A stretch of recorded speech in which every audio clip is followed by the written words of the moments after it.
2026'nın ilk alışveriş videosundan herkese selamlar, hoş geldiniz. Şu anda kanalın katıl üyelerini görüyorsunuz. Kanala desteğiniz için çok teşekkürler. Ben Saadet ve hoş geldin. Hazırsan başlayalım. Kargoları ufak ufak bu taraflara çekelim. Birçoğunu ikinci elden aldım. O yüzden zaten kenara koyduğum için de çoğu açık. Yeni çıkan ciltler de var tabii içinde. Ama siz yorumlarda şunun videosu gelsin demediğiniz için ben bazen hangisinin videosunu yapacağım konusunda fikir bulamıyorum. Bu yüzden düşüncelerinizi, hangi çizgi romanları, hangi mangaları konuşmamız gerektiğini bence yorumlarda en azından bana fikir olması anlamında belirtebilirsiniz. Maaşınız yatmıştır, maaşınız bitmiştir. Bu arada hiçbir şeyde reklam, sponsorluk değil. Hatta kitap yurdundan üniversitede en son sipariş vermiştim. Bir de şimdi sipariş verdim. Arkadaşım, bu kadar uzun sürer mi bir kargonun gelmesi ya? Sekans Komik Sinema Kulübü için Göl Kenarındaki Hoşev çizgi romanı seçildi bu ay. Ocak ayında okuyalım diye. Kitap yurdundan sipariş ettiğim için arkadaşlar bir geç geldi. Yani 21 Ocak'tayız ve çizgi romanı daha yeni okuyacağım. Yani kitap yurdundan sipariş etmiştim ama kolilerin içinde karışmış olabilir. Animasyonla bir noktada birebir gidiyor bu çizgi roman ama bir noktada da farklılıklar var. Bir de böyle çizimler falan hoşuma gittiği için okuyorum. Black Set'i ben çok seviyorum. Yeni cildi çıkalı bayağı olmuştu. Ben henüz yeni alabildim. Şöyle çizimleri de göstereyim size. Hani böyle dedektiflik hikayesi ancak antropomorfik bir anlatı var. Yani hayvanlar insanlaştırılarak, insansı özellikler verilerek hayvanlara o şekilde anlatılıyor. Bu yüzden de çok seviyorum bu seriyi. Ama şu var ya, ben buna bayıldım. Amazon'da da böyle indirimlik buldum ben bu cildi. Dedim ki alayım, acayip hoşuma gitti. Şimdi hemen içeriği göstereyim size. İçi böyle siyah beyaz kuşe kağıt ama şu baskı o kadar güzel ki. Acayip hoşuma gitti. Bu cilt var ya, tam koleksiyonerler için işte.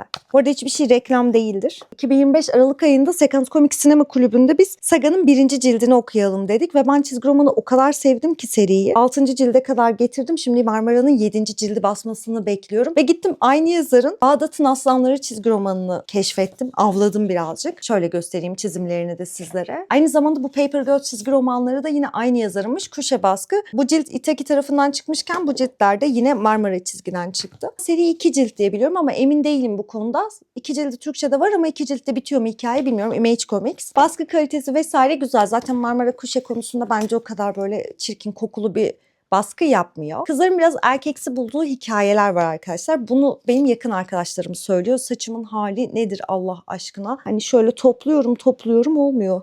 Ovalıyorum çıkmıyor. Böyle de tam bir Madame Matmazel olmadım mı? Evet, tam olarak öyle oldum. Evet, düğüne gidiyoruz 101. Cıvıtmadan devam edeyim. Şöyle bir seri arkadaşlar. Tabii ki bunu ikinci elden aldım. Böyle hikaye Kızılderili topraklarında geçiyor. Biraz böyle maceracı tonu var. Böyle anladığım kadarıyla bir tık gergin ama bir noktada sürükleyici bir hikayeye benziyor. Yani böyle göz gezdirdiğim kadarıyla ben sevdim bu hikayeyi. Şöyle 10 ciltlik bir seri. Jason Aaron'ın kaleme aldığı bir seri ve şöyle bir şey duydum. Yabancı okurlar bu seriyi bir tık çıtır çerez buluyorlar. Hani böyle acayip yüceltmiyorlar. Ben nasıl bulacağım merak ediyorum. Sizden aranızdan okuyanlar varsa yorumlara düşüncelerini yazabilir. Ayrıyeten bu tarz serilerin videosu da çok rahat gelebilir. Yani daha çok çizgi roman videosu istiyorsanız bana öneride bulunabilirsiniz. Böylece ben de okumalarıma sizin de yönlendirmenize yön veririm. Bu hikayeyi okumaktan çok çekiniyordum. Persepolis çizgi romanı kıvamında bir havası varmış. Ve biraz daha böyle çarpıcı bir hikaye. Daha çok şeriat ile yönetilen bir dönemin aurasını taşıyormuş sanıyorum bu çizgi roman. Ve hikaye anladığım kadarıyla bir kadının daha çok böyle uğradığı mağduriyetler üzerinden anlatılıyor. Tam emin değilim. Sadece bunlar bir söylenti, hani kulağımıza gelen fısıltılar. Okuduktan sonra zaten biliyorsunuz böyle bir şey olduğunda masaya yatırıp bu ciltte şöyleymiş diye deriz. Grafik roman okurlarının çoğunun okuduğu bir cilt aynı zamanda. Hatta farklı bir yayın evi basmış, sonradan sanıyorum Kara Karga'ya geçmiş diye duydum. Normal kağıt baskı arkadaşlar, siyah beyaz. Ama bu tarz dehşetengiz hikayelerde bence hikayeyi güzelleştirmemek adına, yani hikayenin ne kadar çirkin olduğunu ama aslında okuyucuyu tutan bir hikaye olduğunu, yani hikaye konsept olarak okuyucuya odaklı, hani okuyucusunu tutan bir hikaye olabilir ancak verdiği mesaj anlamında, hani içerideki olay örgüsü anlamında sıkıntılı bir hikaye ise bence bunu böyle çok güzel bir şekilde çizmemek gerekiyor. Güzel anlatılabilir ama güzelleyerek anlatılmamalı, güzelleyerek çizilmemeli diye düşünüyorum. Bu hikayede de muhtemelen böyle detaylar olduğu için çizimler hani böyle daha çok özendirici nitelikten ziyade olay hikaye örgüsüne odaklı anlatılıyor. Zaten grafik romanların çoğunda da bu mantık vardır. Yani genel olarak forumlarda böyle kabul ediliyor. Siz ne dersiniz? Old Boy'u ben bayağıdır istiyordum. Uygunu buldum aslında. Onu alacağım sırada başka birisi benden önce davranmış. İkinci el uygulamalarda bir şey beğendiğimde favorilemeyeceğim. Görüp alıyorsunuz. Bir de bana mesaj atıyorsunuz. Sen bunu favorilemiştin. Ben gördüm, aldım. Neyse, canınız sağ olsun. Güle güle okuyun. Okuduktan sonra bari veya okuduysanız yorumlara yazın ama spoiler vermeyin. Ben henüz okumadım. Bunun dizisi de var diye biliyorum arkadaşlar. Geç olsun güç olmasın diyoruz ve devam ediyoruz. Sonuçta ben bir yılda çok iyi okumalar yaptığıma inanıyorum. Hani sadece alıp biriktirmedim. Aynı zamanda okudum ve burada anlattım ve sizlerle tanıştık ve çocuk Saadet gülümsüyor şu anda. Osamu Dazai'nin bir romanı var ki hatırlarsanız bunun manga uyarlaması, 3 ciltlik bir manga uyarlaması vardı. Ben bunu canlı yayında üşenmedim, okudum, konuştum. Evet. Şimdi onun bir de Junji Ito uyarlaması var. Junji Ito genelde bu tarz uyarlamalarda insanlığımı yitirirken hikayesini alıyor, uyarlıyor ama onun peşinde de kendi hikayelerini de ekliyor. Bu ciltte öyle mi? Okuyup bakacağız beraber. Bunu da konuşacağız. Hatta kıyaslayabiliriz. Roman, diğer manga uyarlaması ve Junji Ito uyarlamasını kıyaslayarak da konuşabiliriz. Tam Matmazel bak. Tam kült bir seri olan Akira'nın 3. cildi gelmişti. Bu da benim 1 ve 2'yi almama sebep oldu. Bir şey soracağım. Normalde bu seri 6 cilt diye biliyorum. Bizim ülkede bu 6 cilt birleştirilerek mi basılıyor? 3 ciltte tamamlanıyor mu? Yoksa gerçekten bu konsepte bir 6 cilt geçecek mi? 2. cilti açtım. Umarım spoiler yememişsinizdir. Çünkü bayağı kült bir seri Akira ve biz de okuyacağız. Bakalım sevecek miyiz? Genelde böyle değişik şeyleri seviyoruz bu kanalda bizler. Sizin adınıza da konuştuğuma göre devam edebilirim. Ve gelelim Hollywood'un kara bahtlı, oyun piyasasının kara bahtlı serisine. 100 Kurşun. Bu serinin dizisi gelecek dendi, gelmedi. Filmi gelecek dendi, gelmedi. Oyun gelecek dendi, gelmedi. Şu gelecek, bu gelecek dendi, hiçbir şey gelmedi. Umarım gelir çünkü çok kreatif bir hikaye olduğunu düşünüyorum. Özellikle ben Brianna Zerello'yu çok seviyorum. Hatta Joker çizgi romanını okuduğumda ilk dedim ki ben bu yazarın kreatif bakış açısını çok sevdim dedim. O çizgi romanı okuduğum ilk çizgi romanlardan olabilir. Ancak gerçekten kreatif ve hala aynı düşünüyorum bir yılın sonunda. Kuşe baskı değil ama saman kağıt gibi de değil. Çok kaliteli bir kağıt. İsmini şu an hatırlamıyorum. Hatırlayanlar yoruma yazabilir. Hatta Türkçe'ye 9. cildi yeni basıldı. Bir ara alırız. Hele bir 1. cildi okuyalım. Komik Gencin ısrarları üzerine aldığım bir çizgi roman. Hani one shot olduğu için okunabilir diyorum. Kuşe baskı. Böyle kaliteli bir baskısı var. Çirkin değil. Yetişkin okurlara hitap ediyor. Videodaki hiçbir şey reklam, sponsorluk değildir. Eğer bu önerilerimden hoşnutluk duyup almak istiyorsanız da yaşınıza dikkat ederek, yani yetişkinseniz yetişkinleri alın, değilseniz yetişkin olmayan, genel okura hitap eden, bunu böyle yapın. Önermiyorum. Çocuklara yetişkin içerik önermiyorum. Yani merak ettim, neden de öyle durduğunu anlayamadım. Okumadım ama içini biraz karıştırdığımda hani böyle ne var diye merak ettim. Zaten önerdiğim çizgi romanları alırken lütfen yaş sınırlamanızı kendinizi ölçerek ya da ailenizin kontrolünde yapabilirsiniz.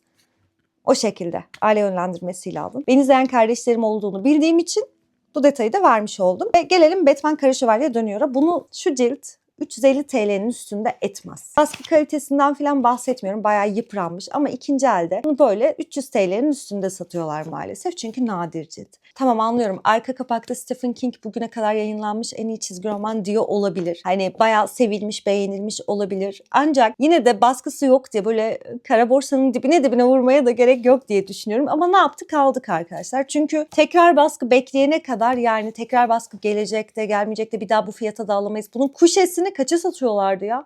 1000'e falan satıyorlardı. Bir ülkede bir şey okumak bile, bir şeyi böyle hobi yapmak bile bu kadar zor olmamalı diye düşünüyorum ve Goril çizgi romandan Berkay'ın 2 önerisini aldım.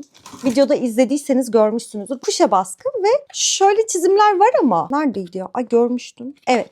Şöyle renkli çizimler de var. Aratırken BKŞH diye arattım çünkü şurayı kodlamamıştım. Benim kötü şekillenmiş hayatımın kısaltılmasıymış. Yani dedim ki biz bunu okuruz. Sanki böyle üstümde depresyon battaniyem varken okumam gerekiyormuş gibi hissediyorum. Bakalım. Yine Berkay'ın önerisiyle aldım bu cildi de. Çizimleri şöyle bayağı dümdüz kağıda basmışlar. Yani öyle ekstrem bir şeydi. Zaten bu tarz grafik romanlarda ana odamız hikaye olduğu için, gerçekten okumaya yönelik olduğu için bu tarz baskıları da çok fazla önemsemiyorlarmış eskiden anladığım kadarıyla. Hani yeni bunu bir tık daha şekillendiriyorlar. Mesela bunun en iyi örneği videonun başına gösterdiğim Dracula cildi bence. Instagram'dan bir arkadaşımız var ki kendisiyle ilk içerik üretmeye başladığım zamanlarda tanıştık ve bana o günden beri muhakkak Diabolik okumamı öneriyordu ve sonunda oldu. İkinci elden buldum. Çok eski. Ama çok uyguna buldum. Normalde hani bir satıcı daha vardı. O bir tık pahalı satıyordu ama göstereyim kapağı da size. Hani çok eski ama çok güzel bakılmış. O yüzden de çok hoşuma gitti. Böyle biraz nostaljik kokuyor. Hatta arkasında 12 TL yazıyor. Ya inanabiliyor musunuz 12 TL? O dönemin parasıyla belki değerlidir ama şu an 12 TL etiketini görmek bilmiyorum bana biraz değişik hissettiriyor. Diğer kapakları da göstereyim size. Hani belki ismini vermemden rahatsız olur diye videoda ismini söylemiyorum ama hani onu da burada bu şekilde en azından anmak istedim. Yani bu aralar biraz Avrupa'ya okumalar yapacağız. Gerekli şeyler basmış zamanında ve bırakmış. Kapakları böyle çok cafcaflı, çok hoşuma gidiyor. Beni saracakmış gibi hissediyorum. Şu göl kenarındaki hoş evi de göstereyim de yani hiçbir şey reklam vesaire değil ama yani şunu yeni okuyacağım kulüp içeriği. Yani kitap yurdundan söyledim. Hani hep diyorlardı kitap yurdundan işte geç geliyor kargolar vesaire diye de hep kulak ardı etmiştim. Halbuki yazıyor orada. Bak biz bu tarihte bunu getireceğiz. Hani bekleyeceksin sen diyorlardı. Neyse. Videodan sonra muhtemelen okuyacağım çizgi roman bu olacak. Çünkü kulüp yayınına yetiştirmem gerekiyor. Okudunuz mu? Bunu yorumlara yazmayın. Bunu kulüp yayınında konuşalım. Şimdi ben bir seri daha aldım da bunu size ben nasıl göstereceğim? Bunu size göstersem var ya YouTube muhtemelen önce beni sonra size hepimizi banlar diye düşünüyorum. Şöyle gösterebilirim. Vampirella serisini aldım. 3 ciltlik.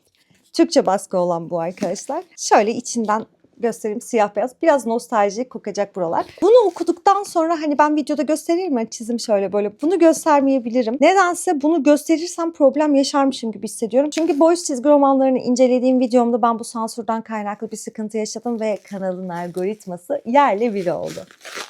Bunu da yaptık diyorum ve çat çat pat pat pıt pıt kargomuzu açıyoruz.